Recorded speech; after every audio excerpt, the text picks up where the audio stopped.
አንደኛ እሱን ውድድርም ዓለም ዋንጫንም እነዚህን ታርጌት አድርጌ ነው የሄድኩት እና እዛ ሲሄድ ሁለተኛ የሚባል ቦታ ይዤ አልሄድኩም። መጀመሪያውንም ሲጀመር አንደኛ የሚል ቦታ ነው ይዤ የሄድኩት።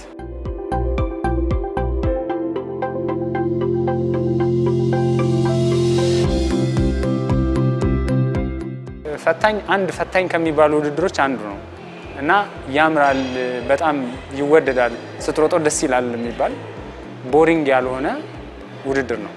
አንዳንድ ውድድሮች ፈታኝ የሚሆኑና አሰልቺ ናቸው አንዳንዶቹ።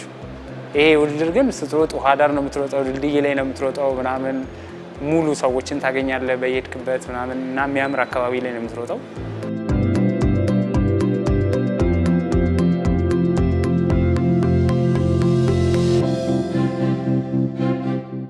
ምርጫዎች ነበሩኝ በጊዜው ሊሄድባቸው የምችላቸው ውድድሮች፣ ግን እኔ ወደፊት ከማስበው በዚህ በስፖርት ከማስበው ፊውቸር አንጻር ወደ ቻይና ያሉ ውድድሮችን ብዙ መወዳደር፣ ቻይና ውስጥ ብዙ ፐብሊክሲቲ የመገንባት ከህዝቡ ጋር የመተዋወቅ ከሚዲያ ጋር የመተዋወቅ ሀሳብ ስለነበረኝ ነው ሲያሚንን የመረጥኩት። ሲያሚን ደግሞ ብዙ ጊዜ የሚታወቅ ውድድር ነው፣ በጣም ጥሩ ውድድር ነው።